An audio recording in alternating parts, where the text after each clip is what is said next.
नमस्कार, insider live में आपका स्वागत है। मेरा नाम है काजल तिवारी। मंत्री परिषद विस्तार की जो सूरत निकल कर आई है, उससे एक बात तो साफ हो गई कि बिहार फतह की योजना बना रहे प्रधानमंत्री नरेंद्र मोदी अब पूरी तरह से मुख्यमंत्री नीतीश कुमार की राजनीतिक थाती का बैकअप तैयार करने लगे। जाहिर है, उम्र और स्वास्थ्य को देखते हुए भारतीय जनता पार्टी अभी से ही 2030 का चुनावी योजना बनाना शुरू कर दी है। हालांकि ये कोई आज या कल की सोच नहीं है। इस पर भाजपा के रणनीतिकार कुछ साल पहले से ही काम करने लगे थे। इसी को लेकर चर्चा करेंगे कि भाजपा ने किस तरीके से इस रणनीति को बनाया। बुधवार को मंत्रिमंडल विस्तार के नाम पर जो कुछ हुआ वो सामान्य विस्तार की तरह तो नहीं था। भाजपा ने अपनी आगामी राजनीति का एकमात्र ट्रेलर दिखाया है, लेकिन एक संदेश तो साफ दे दिया कि भाजपा नीतीश कुमार के भरोसे राजनीति नहीं करेगी। वो भविष्य की राजनीति को अपने आधार वोट को विस्तारित कर नीतीश कुमार के वोट बैंक का बैकअप तैयार करेगी। इसी के तहत अब तक जो सवर्ण और वैश्य इनकी राजनीतिक दृष्टि के दो आंखों की तरह थे, अब इस कड़ी में लौ और कुश का समावेश हो चुका है। यानी भाजपा जो अब तक 30% वोट बैंक के प्लेटफॉर्म से राजनीतिक बिगुल फूका करती थी, अब वो उसमें लौ कुश के लगभग 8% वोट को शामिल करने का प्लान कर रही है।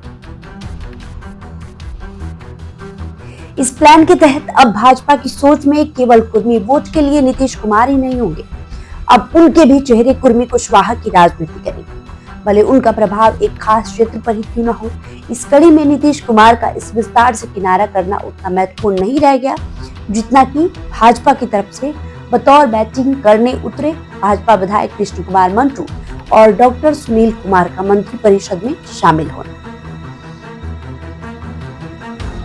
इतना भर ही नहीं, भाजपा में विजय मंडल को मंत्रिमंडल में शामिल कर कीवर्ड वोट बैंक में सिंधमारी की कोशिश भी की गई, ये जानते हुए भी कि नीतीश कुमार के वोट बैंक में लौकुश के साथ अति पिछड़ा वोट भी शामिल है। यानी भाजपा आगामी राजनीति के परिप्रेक्ष्य में अब किसी तरह की चूक करने नहीं जा रही। क्या नीतीश कुमार का बैकअप 2025 की प्लानिंग है? जी नहीं, भाजपा ने इसे अपने प्लान के तहत एग्जीक्यूट तो साल 2022 से करना शुरू किया था। ये वो समय है जब भाजपा को दूसरी बार नीतीश कुमार ने साथ छोड़ा था। भाजपा इस प्लानिंग में जुटते ही काम करना शुरू कर दिया था। सबसे पहले नीतीश कुमार के विरुद्ध शंभू पटेल को खड़ा किया, उनका कद बढ़ाने को उन्हें राज्यसभा भेजा।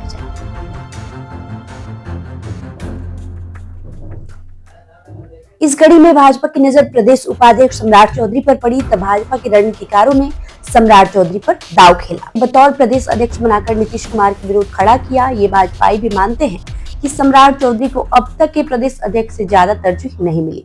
बिहार भ्रमण के लिए हेलीकॉप्टर तक उपयोग करने की छूट मिली।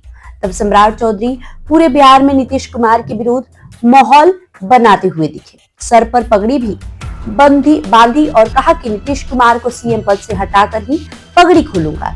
2024 में भारतीय जनता पार्टी ने कहार जाति से आने वाले भीम सिंह को राज्यसभा भेजा।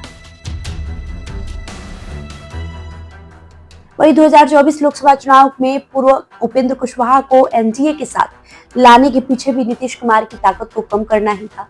लौकुश वोट में सिंधमारी के तहत उन्हें एनडीए लाया गया। ऐसा इसलिए कि बिहार में कुर्मी से ज्यादा कुशवाहा का वोट है। राजनीतिक गलियारों की बात करें तो नीतीश कुमार भाजपा की सूची देख नाराज थे। भाजपा जिन 4 लोगों को मंत्री बनाना चाहती थी, उसमें नीतीश कुमार सहमत नहीं थे। अब तक यही होता आया था कि कुर्मी कुशवाहा को संतुलित करना काम नीतीश कुमार का था और सवर्ण और वैश्य को भाजपा संतुलित करती थी। लेकिन इस बार जब नीतीश कुमार ने मंत्री नहीं बनाया तो भाजपा ने 2 सवर्ण मंत्री बनाकर अपने आधार वोट को और भी मजबूत कर डाला।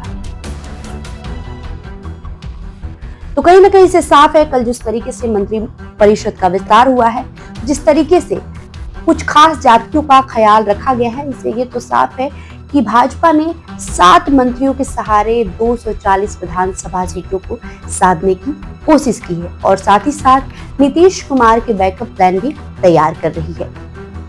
देखना दिलचस्प होगा कि इस विधानसभा चुनाव में परिणाम क्या आता है और परिणाम आने के बाद क्या नीतीश कुमार ही सीएम बनते हैं या फिर कोई भाजपा का चेहरा सीएम बनेगा। बहरहाल अपने इस खबर को लेकर जो भी राय है हमें कमेंट करके जरूर बताएं। बहुत बहुत शुक्रिया।